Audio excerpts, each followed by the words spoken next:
Bull market, comment investir même quand tout est déjà haut? Bonjour à tous, j'espère que vous allez bien. Dans cette vidéo, je vais vous partager 3 conseils avec le contexte de marché qu'on a en cours. On a eu des forts pumps, alors tout n'est pas encore déjà très haut, mais vaut mieux préparer avant que le marché pump. Et je ne sais pas à l'avance s'il va pump, mais vaut mieux toujours être prêt, vaut mieux avoir ces conseils que je vais te partager qui vont te permettre tout simplement de potentiellement adapter ta stratégie au contexte de marché. Donc ça va être une vidéo qui va te permettre de savoir comment rentrer quand on a des cryptos qui ont déjà pump, comment se positionner. Avant, je tiens à te rappeler que tu as jusqu'à ce soir minuit pour profiter de l'offre en cours sur le programme Crypto Investor. Tu as 200 € offerts dès ce soir minuit. L'offre s'arrêtera et le prix du programme augmentera. Donc c'est ton dernier moment pour profiter de Crypto Investor à un prix aussi faible. Je te rappelle, à l'intérieur, tu as toutes les informations pour construire une stratégie, analyser une crypto de A à Z, bien prendre tes profits au bon moment, rentrer au bon moment, avoir un portefeuille sur mesure adapté à ton profil, réussir un bull market, réussir un bear market, et j'en passe. T'as également un accompagnement avec moi. Donc voilà, si ça t'intéresse, tu vas avoir plus d'informations, je te laisse cliquer sur le premier lien en description. Alors, je reviens ici au marché. Comme j'ai dit, on a ici des marchés qui s'envolent un peu. Alors, on n'est pas encore dans des bull market comme on a pu connaître en 2021, mais savoir quand même et appliquer les conseils que je vais t'apporter ici, ça va te permettre d'être beaucoup plus serein, d'être beaucoup plus flexible. Et c'est une question que je vois souvent. On me pose, oui Nico, ça a déjà pub, est-ce que j'achète maintenant, est-ce que j'attends, comment se positionner? Parce que c'est toujours simple de se positionner quand on a un marché qui baisse, quand on vient chercher des niveaux intéressants, mais c'est beaucoup plus complexe de se positionner quand on a comme ça des pubs aussi important. Donc voilà, globalement, on va voir ici 3 conseils qui vont clairement te permettre d'être beaucoup plus à l'aise dans tes investissements quand on a un marché qui pump autant. Le premier conseil que j'ai envie de te donner, c'est d'acheter les baisses rapides qui font paniquer.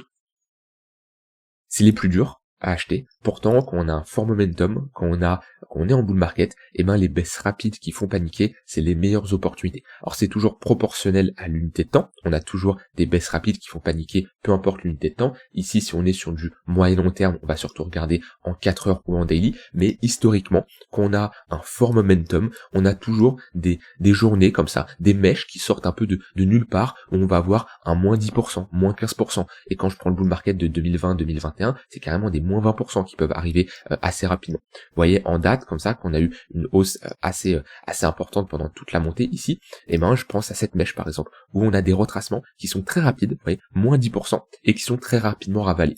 Et alors, ça dépend bien sûr de votre approche. Si vous comptez se positionner sur une baisse rapide pour faire un x3, x4, ça va pas être possible. Mais le but, ça va être sur un momentum important, et ici on a un flux haussier. Un momentum, c'est le flux acheteur qui va être en cours sur un actif. Là on a un bon momentum qui est haussier. On va avoir des baisses comme ça, soudaines, qui vont arriver de nulle part, et ça c'est des opportunités d'achat. Vous voyez, on a cette mèche là, on a, je me rappelle encore également, cette bougie là.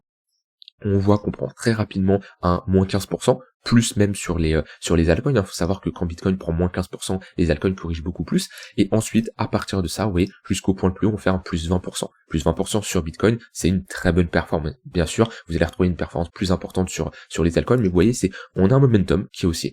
On a ici un bon flux, une tendance haussière, et on va avoir comme ça une bougie qui va arriver et qui va prendre un moins 10, moins 15%, voire moins 20%, et qui va être directement ravalé. Ça, c'est quelque chose que vous devez être conscient, c'est quelque chose qui arrive pas tous les jours, mais si je prends par exemple le précédent cycle, on avait des mèches qui étaient encore plus importantes. Vous voyez, ici, on est exactement dans la même situation.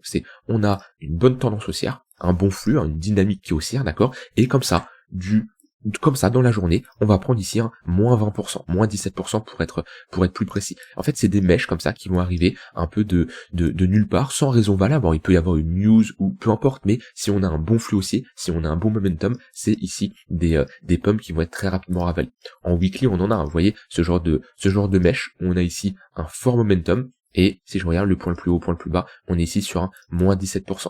Ça marche sur Bitcoin, ça marche également sur d'autres cryptos. Je pense à Ether, vous voyez, ce genre de mèche où on est ici accompagné de un fort momentum avec de bonnes impulsions, et on va voir ici une mèche de moins 30%.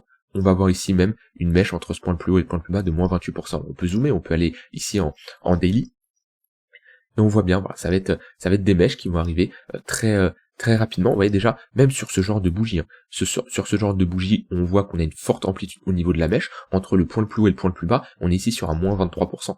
Entre ce point-là et ce point-là, hop, on est sur un moins 30%. Donc bien sûr, c'était en 2021, on n'a pas la même volatilité, mais même ici, sur les dernières hausses qu'a connues Ether, on peut avoir des mèches violentes qui arrivent. Vous voyez, ici, on a une bonne tendance haussière, et là, tac, moins 16%. Et à partir du point le plus bas au point le plus haut, on a un moins 26%. Moins 26%, en quelques jours, ça reste une très bonne performance. Donc ça va être le premier conseil que j'ai envie de te donner. Vous voyez, des mèches comme ça qui arrivent rapidement, ou si tu as des ordres en attente d'être exécutés, tu peux en profiter. Donc bien sûr, il faut accepter de prendre ses profits également lorsqu'on a un rebond. Faut pas se dire je rentre en position et ensuite je vise un x10. Bien entendu, si on fait un moins 15, moins 20%, c'est pas pour ça que le marché va faire x10 juste après. Ça doit être toujours proportionnel, bien entendu. Mais ça, c'est le premier conseil que je peux te donner, c'est dis-toi qu'en bull market, ça va arriver. Alors comme je dis, je marque en bull market, je ne sais pas si on va rentrer en bull market ou pas, mais je préfère faire ces vidéos avant, pour que tu te prépares, que je te fasse cette vidéo pendant qu'on soit pile poil en bull market, où tu n'as pas le temps de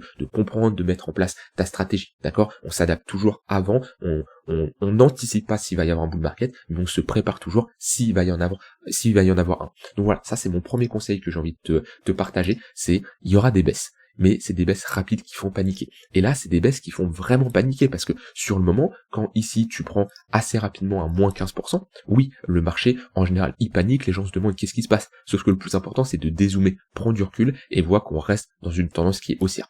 Bien entendu, c'est pas parce qu'on a une baisse rapide que c'est sûr à 100% qu'elle va être rachetée. Maintenant, historiquement, quand on a un fort momentum, qu'on est en bull market, les baisses de moins 15, moins 20% sont très souvent rachetées. C'est pas pour ça que tu dois faire all-in. Attention, si tu utilises des effets de levier, tu peux te faire liquider rapidement. Je te conseille, moi, de rester en spot. Et tu dois quand même avoir une bonne gestion de risque, parce que sinon, admettons que cette fois-ci on n'est pas sur une baisse qui est ravalée et qui repart à la hausse, tu peux te faire piéger. Donc c'est pour ça que tu dois quand même avoir une bonne gestion de risque, mais dis-toi que en bull market, il y a des opportunités comme ça, où le marché, il va pump et il va retracer. Voilà, donc ça c'est le premier conseil que je voulais te partager. Le deuxième, c'est que tu peux tout simplement investir / trader sur les breakouts avec une invalidation serré. Donc, il faut comprendre, c'est que des fois, le marché, il peut partir très vite. Et comme je l'ai souvent dit, un bull market est plus difficile à gérer qu'un bear market, parce que c'est plus compliqué de se positionner, c'est difficile de rentrer après une telle performance. Donc, ce que tu peux faire, c'est rentrer sur des breakouts, parce que soit on rentre sur un breakout, soit on attend un retracement. Un breakout, ça est par exemple une cassure nette d'un niveau. Par exemple, ici, on voit bien que sur Bitcoin, on a une cassure nette d'un niveau avec cette impulsion daily. Ici, il y a plusieurs manières. Il va y avoir ceux qui vont se dire, ok, j'attends un pullback pour me positionner, ou ceux qui vont rentrer plus agressivement au niveau de la clôture. Il n'y a pas de réponse miracle. La meilleure réponse, c'est celle qui est adaptée à votre profil, à votre stratégie et à votre manière de rentrer en position. Maintenant, quand on a un fort momentum, qu'on a peur de rater, on peut rentrer en deux fois, on peut dire je rentre 50% ici et je rentre 50% si on a un retracement, mais se positionner sur des breakouts, quand le marché a déjà bien pump, ce qui est une vérité, au moment où on a ce break, on est déjà sur un plus 40%, ça permet de 1, rentrer lorsqu'on a une confirmation acheteur, et de 2, avoir une zone d'invalidation sous le breakout. Parce que typiquement, moi, ça m'arrive de rentrer sur ce genre d'impulsion, sur Bitcoin, sur Ether, je vais vous le montrer juste après, il nous a fait quelque chose de similaire. Quand on a comme ça une forte impulsion, avoir une entrée ici avec une zone d'invalidation serrée. Une zone d'invalidation serrée, c'est quoi? C'est si la bougie impulsive, on la ravale, c'est-à-dire que si on clôture en daily sous ce niveau-là, je préfère invalider, parce que ça veut dire qu'on a une fausse cassure, une déviation, réintégration, et en général c'est pour aller chercher des niveaux beaucoup plus bas, parce qu'on piège ici pas mal de monde. Donc se positionner sur des breakouts, c'est intéressant, ça doit pas être fait n'importe comment, et surtout ça doit être accompagné d'une invalidation selon moi qui est serrée, c'est-à-dire que si on invalide le breakout, moi je préfère sortir, quitte à re-rentrer si on a à nouveau un breakout. Donc je sais que ça peut faire peur, il y en a beaucoup qui ont du mal de se positionner sur des cassures, tout est une question de contexte. Il y a une différence entre avoir une cassure avec un faible momentum et avoir une cassure avec un fort momentum. Vous voyez, ceux qui n'attendent pas la clôture, certains ici vont parler de clôture, vont parler de cassure, sauf qu'il n'y a aucune cassure. Moi, quand je veux que ça casse, je veux un fort momentum, je veux une forte impulsion haussière. Vous voyez ici le niveau des 100 000 $, on a galéré, et à aucun moment on a eu une forte impulsion, une nette cassure de ce niveau-là. Pas comme on a avec ce genre de bougie. Vous voyez, on y va une fois, on mèche, on y va une deuxième fois, on mèche à nouveau, on y va une troisième fois, on ne clôture pas au-dessus, on y va une quatrième fois, on a une clôture, mais c'est une clôture qui est timide selon moi, on enchaîne avec un ravalement. À la limite, cette bougie-là pouvait être considérée comme une forte impulsion, mais voilà, moi je préfère avoir des fortes impulsions haussières qui sont, voilà, vous voyez ce genre de bougie, bon ravalement, bonne impulsion haussière, ce genre de bougie, ce genre de bougie. Ether, il nous en a fait plusieurs, il nous en a fait une, ici où je vous ai dit concrètement, c'est une forte impulsion, en plus on a pris les creux, ici on a pris les lows, ça c'est un bon breakout et se positionner au moment de la clôture avec une zone d'invalidation ici, c'est tout à fait possible. Donc voilà, ce deuxième conseil, c'est globalement investir sur les breakouts, mais avec une invalidation serrée. Pourquoi une invalidation serrée? Parce que quand vous investissez comme ça sur des breakouts, le problème c'est que vous pouvez rentrer haut. Et si vous n'avez pas une invalidation serrée, vous pouvez vous retrouver à holder une position qui, comme je dis, vous avez acheté haut, presque au niveau d'un haut de range, c'est-à-dire que tant qu'on n'a pas le breakout, on est sur un haut de range, et du coup si vous positionnez mal, et qu'on corrige, vous pouvez vous prendre un moins 30%. Par exemple, si sur le Bitcoin, on avait fait ici une fausse cassure. Donc, avoir une invalidation serrée, ça vous permet de ne pas, tout simplement, être dans un mouvement qui va corriger, et au final, vous acceptez votre perte, vous passez à autre chose. C'est un peu l'inconvénient et beaucoup ont du mal, parce que la plupart se positionnent sur du long terme, n'ont pas de stop loss, n'ont pas d'invalidation, et quand le marché prend moins 50%, ils hold. Là, si vous investissez, si vous tradez sur des breakouts, vous êtes obligé d'avoir une invalidation serrée, ce qui veut dire accepter une perte. Je sais que beaucoup de gens qui m'écoutent actuellement ne prennent pas leur perte, préfèrent hold un moins 80, moins 90% que clôturer leur position. C'est un choix. Maintenant, il faut savoir que ce n'est pas spécialement le meilleur choix.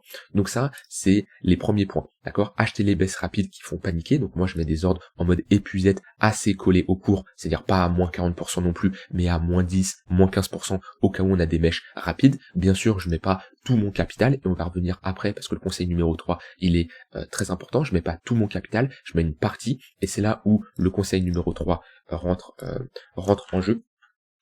Diviser son capital entre plusieurs stratégies. Beaucoup n'arrivent pas à dissocier leur capital. C'est-à-dire qu'ils ont un capital qu'on va appeler crypto. Crypto. On va dire la personne a un capital de 10 000 $. Okay.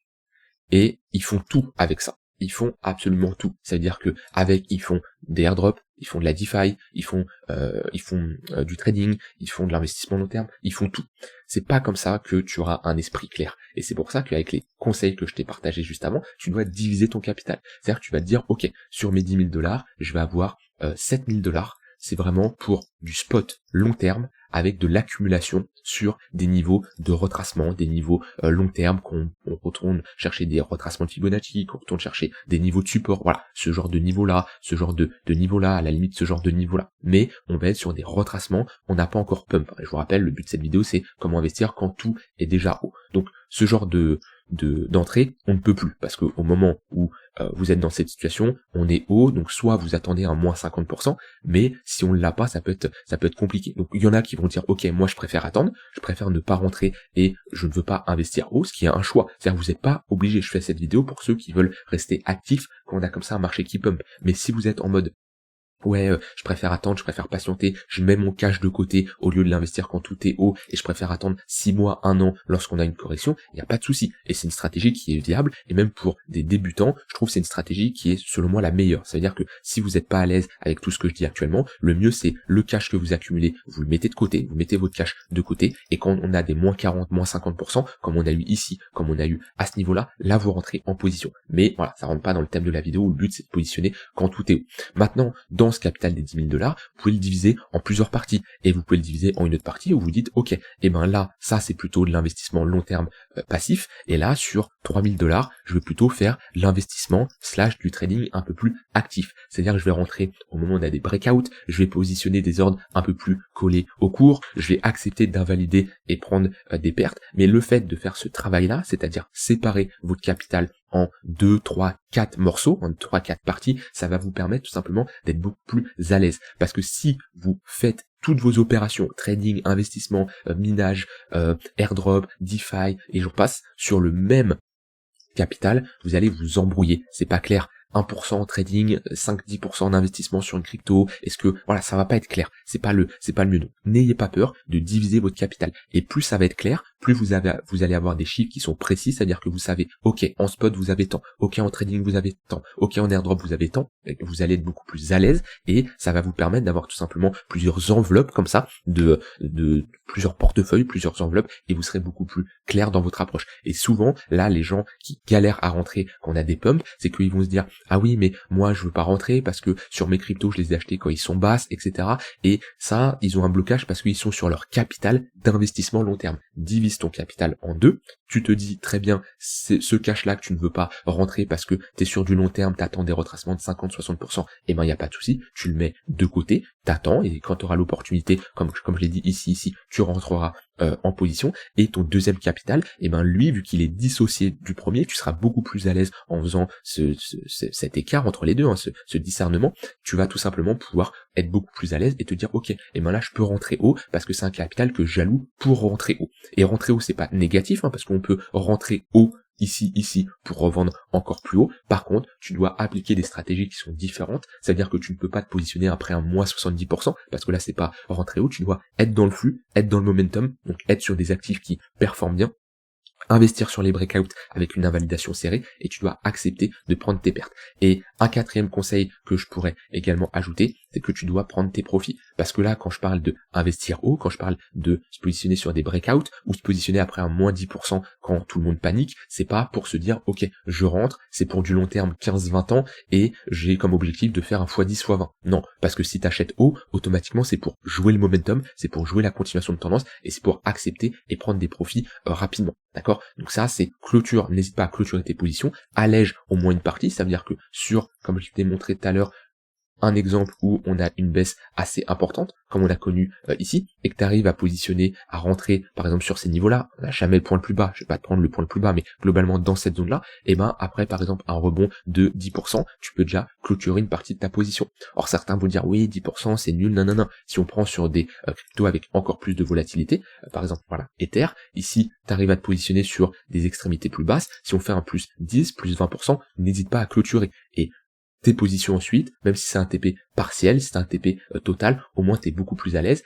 et le cash que tu as réalisé, bien entendu, tu le gardes dans ton portefeuille que tu as dissocié du premier. Alors tu peux bien sûr prendre une partie et le mettre dans le premier avec les gains que tu as réalisés, mais ce que je veux te faire comprendre, c'est que tu dois absolument diviser ton capital entre plusieurs stratégies. Ça va vraiment te permettre d'avoir un esprit beaucoup plus clair. Donc voilà, après, des stratégies, il y en a plein. Chacun a sa manière de se positionner. Moi, en général, quand je me positionne, alors j'ai pas parlé vraiment de trading court terme. Je suis pas rentré ici dans les détails, où je parle vraiment plutôt investissement moyen terme, swing trading. Je suis pas parti ici sur du scalping ou de l'intraday, parce que c'est encore une autre méthode et on est sur quelque chose, d'une approche qui est complètement différente, chose que je fais, j'aurais pu expliquer, mais là je voulais parler plutôt sur des personnes qui souhaitent investir et pas passer leur journée devant les écrans. Donc voilà, ce que vous devez retenir, c'est acheter les baisses rapides qui font paniquer. Vous pouvez mettre des alertes, vous pouvez mettre des ordres en attente d'être exécutés à moins 10, moins 15% sur des grosses cryptos. N'allez pas sur des petites cryptos à faible market cap, parce que, ou alors il faut que ça soit proportionnel à la volatilité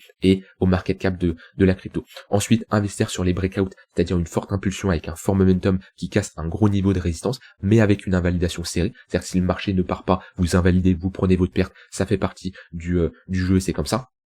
Et vous devez absolument diviser votre capital entre plusieurs stratégies pour être beaucoup plus à l'aise. Et surtout, ne pas oublier de prendre des profits. Donc voilà, ça c'est plusieurs conseils. Je pourrais en donner plus, je pourrais avoir beaucoup plus de stratégies, mais je veux toujours faire au plus simple et vous donner ce qui fonctionne pas spécialement le mieux, mais ce qui est simple et qu'on peut appliquer directement. Partagez-moi vous en commentaire comment vous positionnez. Vous pouvez me dire, je me positionne pas, j'attends. Vous pouvez me dire, je rentre comme ci, comme ça. Je serais curieux de savoir votre manière de vous positionner. Je vous invite à rejoindre le programme Crypto Investor si vous voulez aller encore plus dans les détails sur ce genre de stratégie, maîtriser un portefeuille, analyser une crypto de A à Z et être autonome dans vos investissements. Je vous rappelle, vous avez jusqu'à ce soir minuit pour profiter des 200 € offerts en cliquant sur le premier lien en description. Je vous souhaite une très bonne fin de journée et je vous dis à demain pour une prochaine vidéo. Bye bye.